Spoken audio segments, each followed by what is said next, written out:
Hey guys, what's up? It's Vampire Bride, and today I'll be doing a review of Kena Bridge to Spirits on the PlayStation 5. This game caught my eye from the second I saw it in the store. I knew it would be the kind of game I would like to play, just judging by the cover art. And so it became one of my first PlayStation 5 games. Besides, of course, Ratchet & Clank Rift Apart and Ghost of Tsushima Director's Cut. The cover art on a game is highly important to first impressions, especially on a game that not that much is known about, and personally increases my likelihood to buy that game. This action-adventure game came out in 2021 for the PC, PS4, and PS5. It got a score of 9 out of 10 for Steam and an 8 out of 10 from IGN. Kena was developed and published by Ember Labs. There wasn't a lot of marketing for this game, besides one trailer that was released. But that's not usually how I buy my games. I tend to go look at a game store and just see what catches my eye. If it's a game that I'm not really sure what it's about, I'll just look up a quick review before I buy. Kena, like I said, caught my eye from the very beginning. Kena is about a 10-hour game. Unless you're going for platinum, then you may just double that time, but we'll talk about platinums in a bit. You play as Kena, a spirit guide who has abilities that allow her to help distressed spirits pass on to the spirit world. Early in the game, the story tugs at your heartstrings when you meet two adorable young children who have been separated from their brother. The first distressed spirit that you need to help by collecting 3 relics. One spirit is not happy about your arrival. You gain powers along the way which can be upgraded, as well as upgrading rot abilities. Rot are timid and elusive spirits scattered throughout the forest. They are cute little guys that help you on your journey. The more you find, the more powerful they are, and you level up to a level 4 by finding all of these cute little guys. There are 100 rot to find in the game. Some you get through the story, but most are hidden around the map, under rocks and logs, in treasure chests, in lights or bowls, etc. The more you do around the map, the more points you get to upgrade. Finding fruit to feed the rot or picking up statues are a couple of examples. But wait, there's more. These cute little guys can wear hats. Like they needed to be any cuter. The hats are also hidden everywhere. Once you find the hat, you then go to a hat cart where you can buy them for your rot to wear. It is really easy to get the currency to buy the rot hats as you find it all over the place. So affording the hats is never an issue. Wearing hats and the currency aren't necessarily important to gameplay, but are simply visually impressive, adding adorable hats to your already adorable rot, or adding pointless currency. You buy the hats for them to wear using jewels that you also find in chests and baskets and hanging all over the place in each section of the map. Basically, everywhere you turn, there is something to find, but they don't make them all easy. For some, you really have to work for it. Some are hidden well, up and around scalable walls, or will only appear after you shoot crystals in the right order. You never know what will be in a chest before opening it. Sometimes just crystals, a hat, or a rot. But some have red corruption sparkling around them. These are cursed chests and cause enemies to appear. Only after completing its challenge can you earn whatever is inside. Meditation areas are located throughout every section of the map, and when you stop and meditate at the meditation area, you increase your health. If you are walking by the location of a hidden rot, the PlayStation 5 controller will pulse vibrate, letting you know that there is a rot hidden nearby. They really used the PlayStation 5 controller to its full potential, from the small vibration to the feel like you are pulling a string as you use your bow and arrow. A quick tap on the triggers will quickly fling an arrow, but with much less power, dealing less damage to the enemy. Whereas holding down the trigger will send the arrow with more force, dealing more damage. The way the trigger feels while you press it drawing your arrow is crazy. It's like you can feel the vibration of a string being pulled back. It's really immersive and helps it be accurate since you can really feel what it's doing.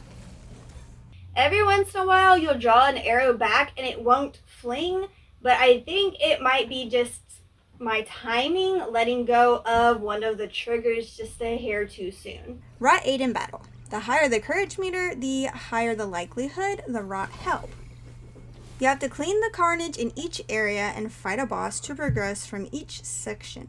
Saving a corrupt spirit and learning their story. Land, but you do not fully understand it.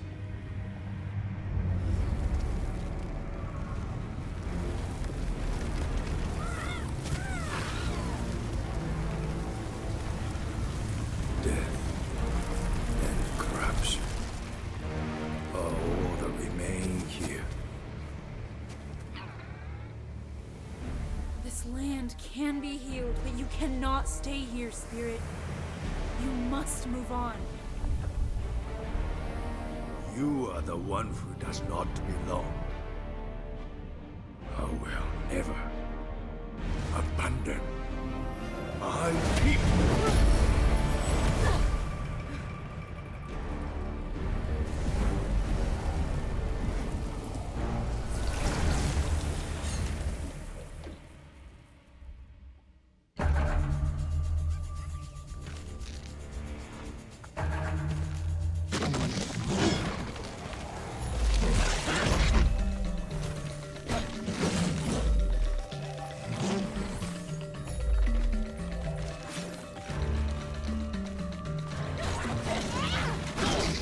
The difficulty settings really do make a difference to the gameplay. In a higher difficulty playthrough, there are more enemies and new enemies than in a lower level one. So I'm going to be honest here. I played Kina on a lower difficulty because I enjoy actually playing the game instead of dying repeatedly. Now, even in the lower level difficulties, there will be enemies that show up as like a mini boss, and then later on they actually keep showing up more frequently as just a regular opponent. Extra cleansing is often necessary to find rot and hat, but not so much if you're just quickly playing through the story.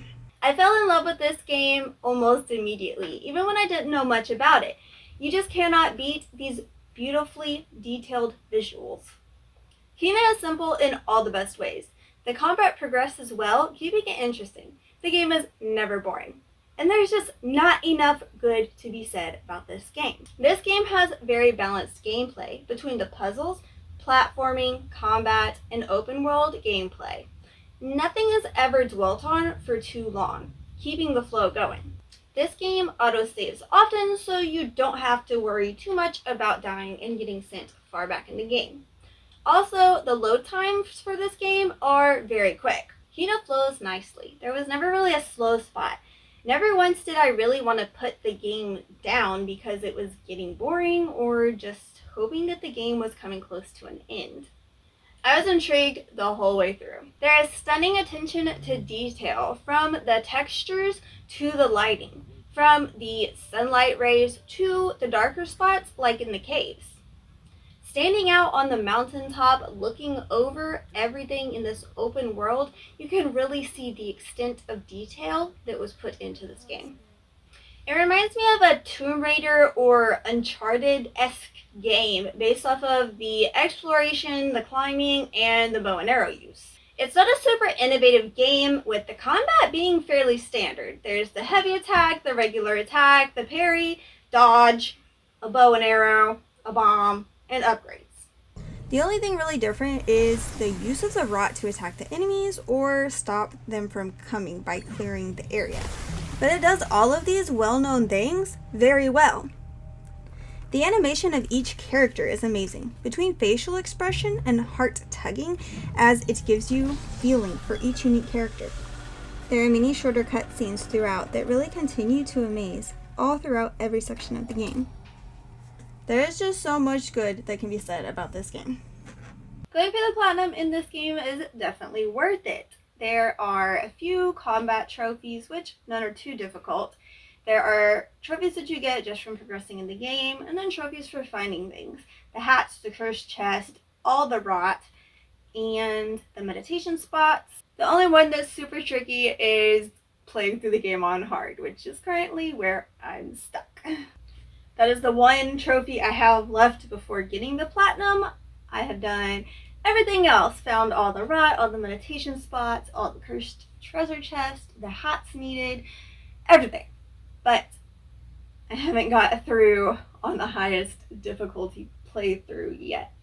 There is a cheat where you supposedly are able to open up a save on the highest difficulty, and as soon as you get to the village, you're able to cross over a certain spot into the end zone. And then if you save, go out of the game, and open up a playthrough that was on an easier playthrough that you were able to get through, you can open up the save there, and it somehow tricks the game, has a little glitch, into thinking you finished the final boss on hard. That all sounded like a whole big mess. I don't know the accuracy of it, as I haven't actually done it myself yet, but I've seen a couple of other videos of people doing it. So that's one way to do it. Sometimes, every great once in a while, a game comes along that just has it all. It really makes you smile. Whether it be because of the gameplay, because of the stunning visuals. In this case, Kena, Bridge of Spirits, has it all. I don't have much to complain about from this game. I can't complain about the gameplay, and the visuals are honestly next level. They definitely belong on the PlayStation 5 as a next level game. Kena almost has everything going for it. The only thing that I would say it kind of falls short on is innovativeness. It's nothing entirely new. Though there are parts in the game where you're able to throw your bomb at pieces of stone that then float up in the air for an allotted period of time. That's kind of cool and kind of different, but for the most part, the combat and the gameplay, everything is sort of the same. Anyways, that is my Kena Bridge of Spirits game review.